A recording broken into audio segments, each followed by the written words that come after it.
ಕಳೆದ 3 ತಿಂಗಳಿಂದ ಕರ್ನಾಟಕ ಒಂದು ಶೋಗೆ ಮಾತ್ರ ಬೆಲೆ ಕೊಡ್ತಾ ಇತ್ತು. ಟಿವಿ, ಮೊಬೈಲ್, ಸೋಷಿಯಲ್ ಮೀಡಿಯಾ ಎಲ್ಲ ಜಾಗದಲ್ಲೂ ಒಂದೇ ಹೆಸರು ರಿಪೀಟ್ ಆಗ್ತಾ ಇತ್ತು. ಅದು ಬಿಗ್ ಬಾಸ್ ಕನ್ನಡ. ಇದು ಕೇವಲ ರಿಯಾಲಿಟಿ ಶೋ ಅಲ್ಲ, ಇದು ಸಮಾಜದಲ್ಲಿ ಅವರದ್ದೇ ಶೈಲಿಯಿಂದ ಗುರುತಿಸಿಕೊಂಡಿದ್ದ ಅವರ ಮನಸ್ಸಿನ ಮಿರರ್ ಆಗಿತ್ತು. 24 ಸ್ಪರ್ಧಿಗಳು, ಅದರಲ್ಲಿ ಯಾರು ಸ್ನೇಹಿತ, ಯಾರು ಶತ್ರು, ಯಾರು ನಿಜವಾಗಿ ಆಟ ಆಡ್ತಾ ಇದ್ದಾರೆ, ಯಾರು ನಾಟಕ, ಇವೆಲ್ಲವನ್ನು ಜನರೇ ತೀರ್ಮಾನ ಮಾಡ್ತಾ ಇದ್ರು. ಈ ಬಾರಿ ಬಿಗ್ ಬಾಸ್ ಕಳೆದ ಎಲ್ಲ ಸೀಸನ್ಗಿಂತನೂ ಬೇರೆ ಥರನೇ ಇತ್ತು. TRP ರೆಕಾರ್ಡ್ ಕೂಡ ಬ್ರೇಕ್ ಆಯಿತು ಆ್ಯಂಡ್ ಸೋಷಿಯಲ್ ಮೀಡಿಯಾ ಫೈರ್ ಆಗಿತ್ತು. ಕೆಲವೊಬ್ರು ಇದನ್ನ ಬೆಸ್ಟ್ ಸೀಸನ್ ಅಂತ ಕೂಡ ಅಂತಾರೆ, ಬಟ್ ಕೆಲವೊಬ್ರು ಇದನ್ನ ವರ್ಸ್ಟ್ ಸೀಸನ್ ಕೂಡ ಅಂತಾರೆ. ಈ ಶೋ ಅನ್ನು ಪೂರ್ತಿ ನೋಡಿದವರು ಒಂದು ಕಡೆ ಆದ್ರೆ, ಈ ಶೋ ಅನ್ನು ಸ್ವಲ್ಪ ಸ್ವಲ್ಪ ನೋಡಿ ಅರಿತುಕೊಂಡವರು ಇನ್ನೊಂದು ಕಡೆ. ಈ ಶೋ ಫೈನಲ್ಗೂ ಮುಂಚೆ ರಾಜ್ಯದಲ್ಲಿ ವಿನ್ನರ್ ಯಾರಾಗಬೇಕು ಅಂತ ರಾಜ್ಯದಲ್ಲಿ ಆದ ರ್ಯಾಲಿಗಳು, ಪ್ರತಿಭಟನೆ ಇವೆಲ್ಲವೂ ಒಂದು ಮಟ್ಟಿಗೆ ರಾಜ್ಯಕ್ಕೆ ಅವಮಾನವಾಗುವಂತೆ ಮಾಡಿತ್ತು. ಇದನ್ನು ಹೊರತುಪಡಿಸಿದ್ರೆ ಬೇರೆ ಸ್ಟೇಟ್ ನಲ್ಲಿ ಬಿಗ್ ಬಾಸ್ಗೆ ಹೋಲಿಸಿದ್ರೆ, ತಮಿಳಿನ ಬಿಗ್ ಬಾಸ್, ಹಿಂದಿಯ ಬಿಗ್ ಬಾಸ್ ಇವೆಲ್ಲಕ್ಕೂ ಹೋಲಿಸಿದ್ರೆ ಈ ಬಾರಿ ಕನ್ನಡದ ಬಿಗ್ ಬಾಸ್ ಉತ್ತಮ ಅಂತ ಕಾಣಿಸುತ್ತೆ. ಈ ಶೋ ನಲ್ಲಿ ಅಶ್ವಿನಿ ಅವರು 3ನೇ ಸ್ಥಾನ ಬಂದ್ರೆ, ತುಳುನಾಡಿನ ಮೂಲದವರಾದಂತಹ ಒಂದು ಸಾಮಾನ್ಯ ಕುಟುಂಬದಿಂದ ಬಂದಂತಹ ಹಲವಾರು ಜವಾಬ್ದಾರಿ ಹೊತ್ತು ಬಂದಂತಹ ರಕ್ಷಿತಾ ಅವರು 2ನೇ ಸ್ಥಾನ ಪಡಿತಾರೆ. ಹಾಗೂ ಈ ಸಲ ಈ ಬಿಗ್ ಬಾಸ್ ಪ್ರಸಿದ್ಧವಾಗುವಂತೆ ಮಾಡಿದ್ದ ಗಿಲ್ಲಿ ನಟ 1ನೇ ಸ್ಥಾನ ಪಡಿತಾರೆ. ಹಾಗೆ ಈ ಗಿಲ್ಲಿ ಯಾರು, ಈತನ ಮೂಲ ಏನು, ಈತನ ಬಗ್ಗೆ ಸ್ವಲ್ಪ ತಿಳಿದುಕೊಳ್ಳೋಣ ಬನ್ನಿ. ಗಿಲ್ಲಿ ಇವನ ಮೂಲ ಹೆಸರು ಮಲವಳ್ಳಿ ನಟರಾಜ್. ಆದ್ರೆ ಅವನ ಜೊತೆಯಲ್ಲಿದ್ದ ಸ್ನೇಹಿತರು ಗಿಲ್ಲಿ ಗಿಲ್ಲಿ ಅಂತ ಕರೆಯೋಕೆ ಶುರು ಮಾಡಿದ್ರು. ಈತ ಮಂಡ್ಯದ ಮಲವಳ್ಳಿ ದಡದಪುರ ಎನ್ನುವಂತ ಒಂದು ಗ್ರಾಮದವನು. ಒಂದು ಸಾಮಾನ್ಯ ಮಧ್ಯಮ ವರ್ಗದ ಕುಟುಂಬ. ತಂದೆ ತಾಯಿಯರು ಕುರಿ ಕಾಯ್ತಾ ಕಬ್ಬು ಭತ್ತ ಬೆಳೀತಾ ಇದ್ದಂತಹ ಒಂದು ಸಣ್ಣ ಕುಟುಂಬ. ಆ ತಂದೆ ತಾಯಿಗೆ 3 ಜನ ಮಕ್ಕಳು, 2 ಗಂಡು ಮಕ್ಕಳು, 1 ಹೆಣ್ಮಗಳು. ಇದರಲ್ಲಿ ಕೊನೆಯವನೇ ಗಿಲ್ಲಿ. ಹುಟ್ಟಿದ್ದು 1996. ಬಾಲ್ಯದ ಶಿಕ್ಷಣ ಊರಿನಲ್ಲೇ ಮಾಡ್ತಾರೆ. ಅನಂತರ SSLC ಮುಗಿಸ್ತಾರೆ. PUC ಅರ್ಧಕ್ಕೆ ಬಿಡ್ತಾರೆ. ಅನಂತರ ITI ಅನ್ನು ಕಂಪ್ಲೀಟ್ ಮಾಡ್ತಾರೆ. ಈ ಗಿಲ್ಲಿಗೆ ಚಿಕ್ಕ ವಯಸ್ಸಿನಿಂದಲೇ ಸಿನಿಮಾ ಅಂದರೆ ತುಂಬ ಹುಚ್ಚು. ಈ ಸಿನಿಮಾದಲ್ಲಿ ಏನಾದರೂ ಮಾಡಲೇಬೇಕು ಅಂತ ಹಠ ಹಿಡಿತಾರೆ. ಅನಂತರ ಅದೇ ಹಠದಲ್ಲಿ ಬೆಂಗಳೂರಿಗೆ ಕೂಡ ಬರ್ತಾರೆ. ಸಾಮಾನ್ಯವಾಗಿ ಒಂದು ಹಳ್ಳಿಯಿಂದ ಅಂಥದ್ದೇನೋ ಹೇಳಿಕೊಳ್ಳುವಂತಹ ಎಜುಕೇಶನ್ ಇಲ್ದೇನೆ ಬೆಂಗಳೂರಿಗೆ ಬಂದು ಏನಾದರೂ ಸಾಧನೆ ಮಾಡ್ತೀನಿ ಅಂದ್ರೆ ಅದು ಸುಲಭದ ಮಾತು ಅಲ್ವೇ ಅಲ್ಲ. ಅದು ಯಾರೇ ಆದ್ರೂ ಕೂಡ. ಆತ ಬೆಂಗಳೂರು ಬಂದಿದ್ದೆ, ಆತ ಮೊದಲಿಗೆ ತುಂಬಾ ಸಮಸ್ಯೆ ಎದುರಾಗುತ್ತೆ. ಆತ ಒಂದು ಫ್ರೆಂಡ್ಸ್ ರೂಮ್ ನಲ್ಲಿ ಇರ್ತಾನೆ. ಅದಾದ ನಂತರ ಫ್ರೆಂಡ್ಸ್ ರೂಮ್ ಇಂದ ಸಣ್ಣ ಪುಟ್ಟ ಜಗಳ ಆಗಿ ಅವನಿಗೆ ಉಳ್ಕೊಳ್ಳೋಕೆ ರೂಮ್ ಕೂಡ ಇರಲ್ಲ. ಇದೇ ಮಾತನ್ನು ಆತ ಬಿಗ್ ಬಾಸ್ ನಲ್ಲಿ ಕೂಡ ಹೇಳಿದ್ದಾನೆ.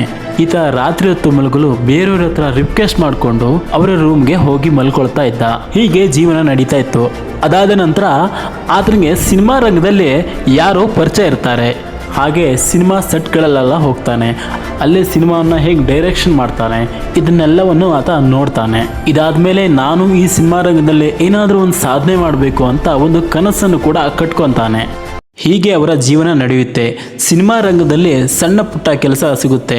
ಸಹಾಯಕ ನಿರ್ದೇಶಕ, ಆರ್ಟ್ ಡಿಪಾರ್ಟ್ಮೆಂಟ್ ಅಲ್ಲಿ ವರ್ಕ್, ಇದೆಲ್ಲ ಕೆಲಸವನ್ನು ಕೂಡ ಇವರು ಮಾಡ್ತಾರೆ. ಅದಾದ ನಂತರ ಕೆಲವೊಂದು ರಿಯಾಲಿಟಿ ಶೋಗಳಲ್ಲಿ ಕೂಡ ಇವರು ಆ ಸೆಟ್ ನಲ್ಲಿ ವರ್ಕ್ ಮಾಡ್ತಾರೆ. ಇದಾದ್ಮೇಲೆ ಸೀರಿಯಲ್, ಸಿನಿಮಾಗಳಲ್ಲಿ ಸಣ್ಣ ಪುಟ್ಟ ಪಾತ್ರ ನಿರ್ವಹಿಸ್ತಾರೆ. ಅದ್ಯಾವುದು ಕೂಡ ಆತನ ಕನಸನ್ನು ನನಸು ಮಾಡೋಕೆ ಆಗಿಲ್ಲ. ಇವೆಲ್ಲ ಆದಮೇಲೆ ಆತ ಮುಖ ಮಾಡಿದೆ ಸೋಷಿಯಲ್ ಮೀಡಿಯಾ ಮೇಲೆ.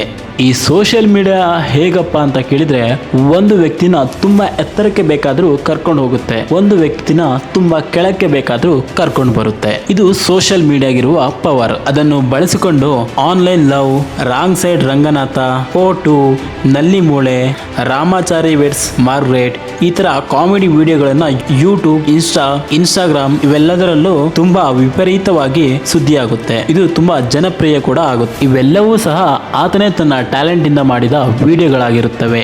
ಆತನೇ ಸ್ವಯಂ ಸೃಷ್ಟಿ ಮಾಡಿದಂತಹ ವಿಡಿಯೋಗಳು ಹಾಗೂ ಕಾಮಿಡಿಗಳು. ಹೀಗಾಗಿ ಈತ ಸಿನಿಮಾ ರಂಗ ಅಥವಾ ಯಾವುದೇ ರಿಯಾಲಿಟಿ ಶೋಗೆ ಬರೋಕ್ಕಿಂತ ಮುಂಚೆನೇ ಈತ ತುಂಬಾ ಪ್ರಸಿದ್ಧಿಯನ್ನು ಹೊಂದಿರ್ತಾನೆ. ಇದಾದ ನಂತರ ಆತ ಯಾವ ಸೆಟ್ ನಲ್ಲಿ ಸೆಟ್ ಬಾಯ್ ಆಗಿ ವರ್ಕ್ ಮಾಡಿದ್ದೋ ಅದೇ ಶೋನಲ್ಲಿ ಈತನಿಗೆ ಅವಕಾಶ ಸಿಗುತ್ತೆ. ಅದೇ ಕಾಮಿಡಿ ಕಿಲಾಡಿಗಳು ಸೀಸನ್ 4. ಅಲ್ಲಿ ಕೂಡ ಮಾಧ್ಯಮಗಳ ಮೂಲಕ ತುಂಬಾ ಜನಪ್ರಸಿದ್ಧನಾಗ್ತಾನೆ. ಅಲ್ಲಿ ರನ್ನರ್ ಅಪ್ ಕೂಡ ಆಗ್ತಾನೆ. ಎಲ್ಲರಿಗೂ ಈತನ ಬಗ್ಗೆ ಗೊತ್ತಾಗುತ್ತೆ. ಆಮೇಲೆ ಡಾನ್ಸ್ ಕರ್ನಾಟಕ ಡಾನ್ಸ್ ಮಾಡ್ತಾನೆ. ಈತನದ್ದೇ ಶೈಲಿಯ ಕಾಮಿಡಿ ಮಾಡ್ತಾ ಕರ್ನಾಟಕದಲ್ಲಿ ತುಂಬಾ ಪ್ರಸಿದ್ಧಿ ಆಗ್ತಾನೆ. ಹಾಗೆ ಜನರ ಪ್ರೀತಿಯನ್ನು ಕೂಡ ಈತ ಗಳಿಸ್ಕೋತಾನೆ. ಅದೇ ಸಮಯಕ್ಕೆ ಆತನಿಗೆ ಬಿಗ್ ಬಾಸ್ ಎನ್ನುವಂತ ಒಂದು ಇನ್ನೊಂದು ಕನ್ನಡದ ತುಂಬಾ ಪಾಪ್ಯುಲರ್ ಇರುವಂತಹ ರಿಯಾಲಿಟಿ ಶೋ ಆತನಿಗೆ ಅವಕಾಶ ಬರುತ್ತೆ. ಅದಾದ ನಂತರ ಏನಾಯ್ತು ಅಂತ ಈ ಕಳೆದ 3 ತಿಂಗಳಿಂದ ಬಿಗ್ ಬಾಸ್ ನೋಡಿದಂತವರಿಗೆ ಸಹಜವಾಗಿ ತಿಳಿದೇ ಇರುತ್ತೆ. ಈತ ಅವನದೇ ಆದ ಹಾಸ್ಯ ಶೈಲಿಯಲ್ಲಿ ಜನರನ್ನು ಎಂಟರ್ಟೈನ್ಮೆಂಟ್ ಮಾಡ್ತಾ ಜನರ ಮನಸ್ಸಿಗೆ ಹತ್ರ ಆಗ್ತಾನೆ. ಬಿಗ್ ಬಾಸ್ ಅಂದ್ರೆ ಜಗಳ, ಕಾಲೆಳೆಯುವುದು ಇವೆಲ್ಲವೂ ಸಹಜವಾಗೇ ಇರುತ್ತೆ. 24 ಜನ ಸ್ಪರ್ಧಿಗಳಲ್ಲಿ ಈತನದ್ದೇ ಆದ ಒಂದು ಸಾಮರ್ಥ್ಯದಲ್ಲಿ ಈತ ಗೆದ್ದು ಬಂದಿದ್ದು ಆಯ್ತು. ಸಾಮಾನ್ಯವಾಗಿ ಈ ಶೋ ಶುರು ಆದಾಗಲಿಂದಲೂ ಇವನೇ ಗೆಲ್ಲುತ್ತಾನೆ ಎನ್ನುವ ಮಾತು ಹರಡಿತ್ತು. ಈಗ ಆಗಿದ್ದು ಕೂಡ ಇದೆ. ಬಿಗ್ ಬಾಸ್ ಟ್ರೋಫಿಯ ಜೊತೆಗೆ 50 ಲಕ್ಷ ಜೊತೆಗೆ ಸುದೀಪ್ ಅವರು ಕೊಟ್ಟಂತಹ 10 ಲಕ್ಷ ಸೇರಿ 60 ಲಕ್ಷವನ್ನು ಈತ ಗೆಲ್ತಾರೆ. ಈ 60 ಲಕ್ಷದಲ್ಲಿ ಆತನಿಗೆ ಪೂರ್ತಿ 60 ಲಕ್ಷ ಅಮೌಂಟ್ ಸಿಗೋದಿಲ್ಲ. ಇದರಲ್ಲಿ 30% ಇನ್ಕಮ್ ಟ್ಯಾಕ್ಸ್, 4% ಸೇಲ್ಸ್ ಟ್ಯಾಕ್ಸ್ ಅಂತ ಹೋಗುತ್ತೆ. ಅಂದ್ರೆ ಗಿಲ್ಲಿ ಕೈಗೆ ಸುಮಾರು 35ರಿಂದ 40 ಲಕ್ಷ ಅಮೌಂಟ್ ಹತ್ತತ್ರ ಸಿಗಬಹುದು.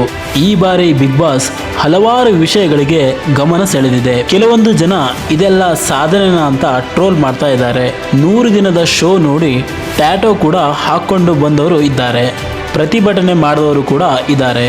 ಇದೆಲ್ಲದೂ ಒಂದು ದೃಷ್ಟಿಯಿಂದ ನೋಡಿದರೆ ಸ್ವಲ್ಪ ಓವರ್ ಅಂತಾನೆ ಅನಿಸುತ್ತೆ. ಆದರೆ ಒಂದು ಸಾಮಾನ್ಯ ಕುಟುಂಬದಿಂದ ಬಂದು ನೂರಾರು ಕನಸನ್ನು ಹೊತ್ತು ಬಂದು ಇಂಥ ಒಂದು ಶೋನಲ್ಲಿ ಗೆಲ್ಲೋದು ಅಂದರೆ ಅದು ಒಂದು ಥರ ಸಾಧನೆಯೇ ಆಗಿರುತ್ತೆ. ಅಭಿಮಾನ, ಪ್ರೀತಿ, ಪ್ರೋತ್ಸಾಹ ತೋರಿಸುವುದು ತಪ್ಪೇ ಅಲ್ಲ. ಆದರೆ ಅದು ಇನ್ನೊಬ್ಬರ ಮೇಲೆ ಕೆಟ್ಟ ರೀತಿಯಿಂದ ಪರಿಣಾಮ ಬೀರಬಾರದು.